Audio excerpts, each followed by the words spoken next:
If you are a reseller, you know that this sale is not complete until the item is safely in the buyer's possession. I have been reselling for well over 10 years, both on eBay and Poshmark, and I have made these shipping mistakes myself. But let's talk about them and share so hopefully you don't make the same mistakes that I did or these other ones. Number one is miscalculating shipping cost.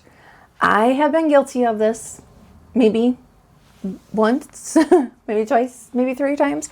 It's been a few times, but we learn from our mistakes, right? So the first time that I remember this plant stand, and I was so excited when it sold. When I had done the listing, I had put in the shipping measurements and the weight, but what I didn't account for, I didn't have the box that I would send it in. So I just put the size to be a little bit bigger than the actual size of the plant stand. Well, I didn't factor in like the actual box size maybe isn't right that size, and I needed more space for packing materials. So the size ended up being larger than what I had in there, and over a certain amount, then there is a surcharge for an oversized package. I also didn't account for the extra packing supplies that it would take or the weight of the box. I had kind of an estimate that I would add, but I didn't include that. Clothes and stuff, I've never ran into that, but just with items, always want to make sure that you're not only accounting for the size and the weight of the item, but also how much packing material you'll need and the actual box sizes, because unless you order boxes from somewhere, if you're reusing boxes, their weight can be different. And number 2, poor packaging.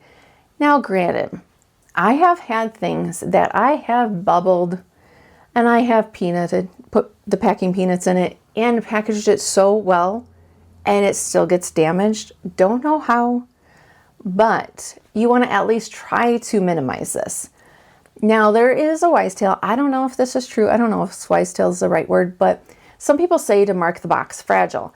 But I've heard that sometimes it seems like people that are delivering packages want to just make it a challenge if it's fragile to throw it. So I don't put that on there, but kind of my rule of thumb when I'm shipping something that's breakable is I put enough bubble wrap around it to where if I poke, my finger on the bubble wrap, that I can't feel the item. So that's kind of just my general rule of thumb.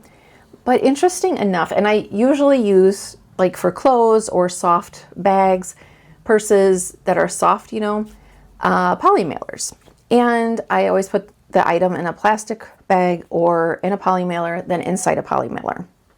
Recently, I had a purse that I sold.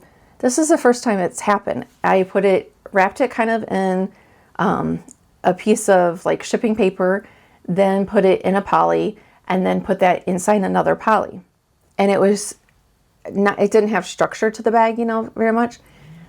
It ended up getting damaged because the poly, it looked like it got stuck in some machine. So that was a bummer. But so things that just happened last month. So things are gonna still happen no matter what, but at least you can try to minimize it. If you're using recycled boxes, pay attention to, if there's any, I probably go overboard on the tape, but if there's any part of the box that kind of looks like it's been creased or, kind of crushed a little bit, tape it. And, I have never received this, but I've seen this online. Like, don't send something in a cereal box. Like, make sure it's in a structured box with some weight to it.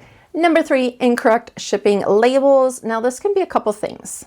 Include, like if the address is wrong. Now, most of the time, if you're selling through eBay, they will flag if the address is wrong. I always recommend shipping. Not only will you save cost on the shipping price, but this will help minimize the problem. Like this will help minimizing having something be the wrong address so that it's shipped back and that it's delayed, is just ship through the platform. I know sometimes people will take it to the post office or ship through other ways, but if you ship through the platform or something that connects to the platform, like Pirate Ship, I do the international shipping through that, but you can connect it to where it links to eBay. So the address is brought right in there. So number 4 is tracking and insurance. You should be looking at the tracking. In eBay, it's really easy. You can go to your orders and then it will show you like if something's been shipped, delivered, and just kind of being mindful. And you can do the same on Posh.